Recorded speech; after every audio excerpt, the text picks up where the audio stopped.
Everyone, discover education channel पे आप सभी का स्वागत है और मैं हूं आपकी एजुकेटर रचना अग्रवाल।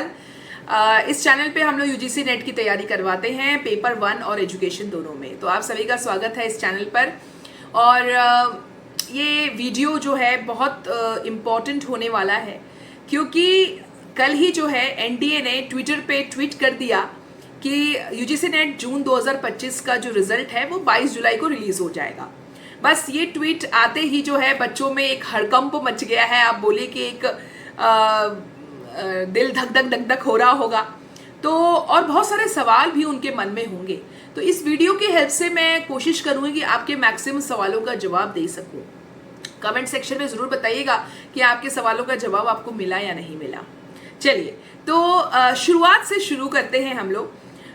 ये एग्जाम जो है, एग्जाम होने में कोई दिक्कत नहीं हुई थी, कोई पेपर लीक या ऐसा कुछ क्वेश्चन या कुछ ऐसा टेक्निकल एरर हुआ हो बहुत ज़्यादा, ऐसी कोई खबर नहीं आई। यानी कि एग्जाम तो बहुत आराम से हो गया था। मगर प्रॉब्लम स्टार्ट हुई तब जब प्रोविजनल आंसर की रिलीज हुआ। सबसे पहली प्रॉब्लम जो बच्चों ने फेस की थी कि वो एग्जाम देकर जो आए थे और जो आंसर पे टिक मार के आए थे, जब उनको रिस्पॉन्स शीट मिला तो उनके आंसर्स उनको अलग लगे, कुछ क्वेश्चंस के आंसर उनको अलग लगे। तो सबसे बड़ी प्रॉब्लम थी और बहुत सारे बच्चों ने ये प्रॉब्लम फेस की है। इवन हम लोगों ने एनटीए को मेल भी किया इसको लेकर। दूसरी प्रॉब्लम ये थी कि बहुत सारे क्वेश्चंस जो है इस बार चैलेंज करने लायक थे, और प्रॉब्लम ये है कि वो सारे क्वेश्चन सब्जेक्टिव टाइप के थे। तो चैलेंज करने के लिए जो प्रूफ लेना पड़ता है, प्रूफ देना पड़ता है, वो भी एक बहुत टीडियस टास्क हो गया था। फिर भी बच्चों ने चैलेंज किया है बहुत सारे क्वेश्चंस। तो ये दो प्रॉब्लम जो है बच्चों ने फेस किया। अब अगर हम कट ऑफ की बात करें, सबसे पहला सवाल जो हमने स्टार्ट किया था ये वीडियो जिससे कि मैम कट ऑफ क्या होगा, तो मैं आपको बता दूं कि मैंने 10 शिफ्ट में आपके एग्जाम हुए और 10 शिफ्ट के मैंने पेपर 1 देख लिए हैं। तो और पेपर 2 अगर मैं एजुकेशन, क्योंकि पेपर 2 मेरा एजुकेशन है, मैं एजुकेशन पढ़ाती हूँ, तो मैं उसके हिसाब से देखूं और जो बच्चों ने बोला तो उससे ऐसा है, मेरा अनुमान है कि दिसंबर 2024 का जो कट ऑफ था उसके आसपास ही आपके सब्जेक्ट का कट ऑफ होगा। अगर मान लीजिए कि आपके सब्जेक्ट में 70% जनरल में अनरिजर्व कैटेगरी में जेआरएफ कट ऑफ गया है, तो इस बार भी जो है 70% के अराउंड ही आपका कट ऑफ जाएगा। पेपर में जो डिफिकल्टी लेवल था वो मोर और लेस दिसंबर 2024 जैसा ही था। तो अब आप अंदाजा लगा लीजिए, आपके कैटेगरी के हिसाब से आप अंदाजा लगा सकते हैं कि कट ऑफ क्या होगा।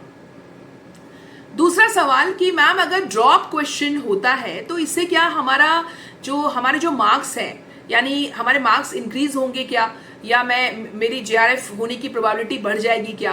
तो मैं आपको बता दूं कि होता क्या है।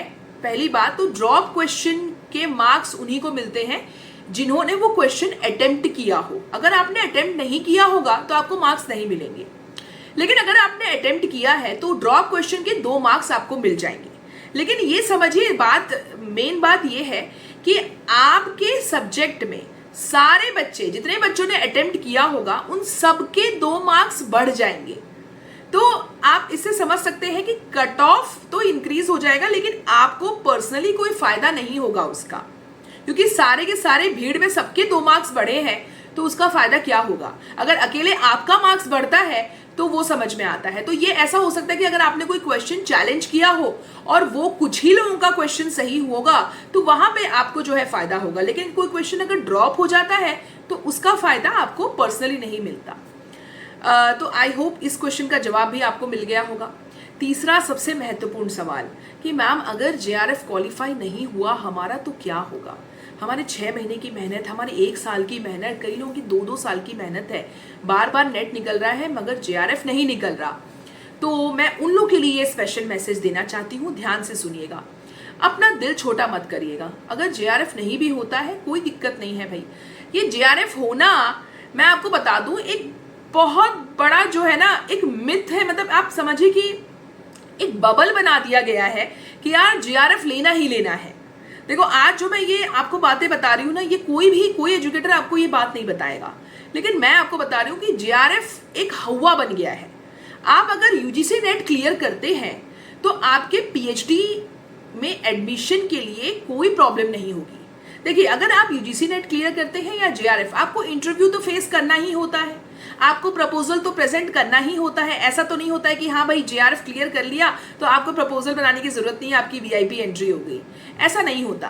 प्रपोजल तो आपको बनाना ही पड़ता है, प्रेजेंट तो करना ही पड़ता है और इंटरव्यू फेस करना ही पड़ता है।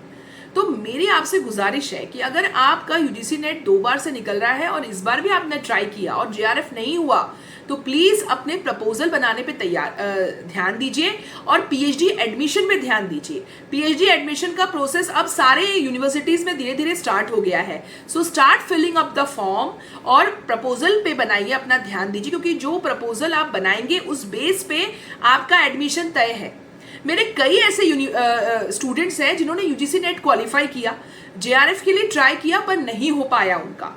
है कुछ स्टूडेंट्स, मैं उन्हीं की बात बता रही हूं आपको कि वो आज दिल्ली यूनिवर्सिटी में उनका एडमिशन हो गया है पीएचडी में। तो ऐसा तो नहीं होगा। हाँ, जेआरएफ होने से ये फायदा होता है कि आपको फेलोशिप मिलती है।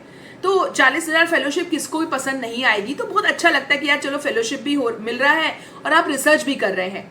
पर सिर्फ उस 1% पे नहीं आए उसके लिए 6 महीना और बर्बाद कर देना वो सही नहीं है। ठीक है। हाँ, पीएचडी एडमिशन हो जाए तो आप जरूर, एक बार एडमिशन हो गया, आपने अपनी जगह अपनी सीट सिक्योर कर ली अच्छी यूनिवर्सिटी में, तो उसके बाद आप जेआरएफ का एग्जाम यानी यूजीसी नेट का एग्जाम देते रहें, कोई दिक्कत नहीं है। जिस दिन आपका जेआरएफ क्लियर हो जाएगा आपको फेलोशिप मिलना स्टार्ट हो जाएगा। आपके पीएचडी एडमिशन जिस डेट पे हुई है वहां से फेलोशिप मिलना शुरू हो जाएगा। तो वही मैं आपसे कहना चाहती हूँ कि अगर इस बार जेआरएफ ना हो क्वालिफाई तो भी आप पीएचडी प्रपोजल पे स्टार्ट कर दीजिए तैयारी। और हाँ, साइड बाय साइड अपनी तैयारी को छोड़िए मत, रिवाइज करते रहिए, ब्रश अप करते रहिए, प्रीवियस ईयर क्वेश्चन सॉल्व करते रहिए। और कोई अगर गैप आपको समझ में आता है कि आप यार इस यूनिट में हम उतना ज़्यादा नहीं पढ़ पाए, ज़्यादा डेप्थ में पढ़ना चाहिए था, तो उस यूनिट पे ज़्यादा खास ध्यान दें। ठीक है। बाकी फिर से अगर स्टार्टिंग से स्टार्ट करेंगे तो बहुत बोरियत फील होती है। सिर्फ अपने गैप्स को एनालाइज करिए और उस गैप को फिलअप करिए और दिसंबर 2025 का एग्जाम दीजिए, आपका जेआरएफ जरूर निकलेगा।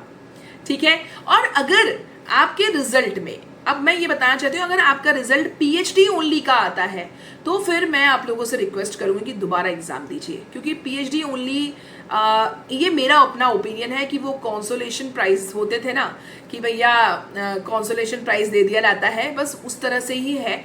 तो पीएचडी ओनली का कुछ खास फायदा आपको न मिले, तो ज़्यादा अच्छा है कि एक और बार एग्जाम दीजिए, कम से कम यूजीसी नेट क्वालिफाई करिए।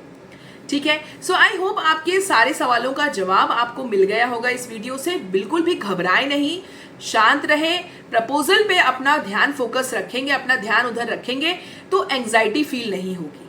बस यही मैं आप सभी को बोलना चाहती हूँ। बाकी यूजीसी नेट दिसंबर 2025 की तैयारी करनी है तो आप इस चैनल से जुड़ जाइए। Eklavya batch, Eklavya 2.0 batch rediscover education app पर लॉन्च हो चुका है। दिसंबर 2025 की तैयारी शुरू हो चुकी है। अगर आपको लेना है, आपको मेरे साथ पढ़ना पसंद है, मेरे साथ तैयारी करना पसंद है, तो ज़रूर एकलव्य 2.0 बैच आप ज्वाइन कर सकते हैं। Thank you so much everyone. Bye bye. Take care and all the best for your result and all the best for your future life. Thank you so much.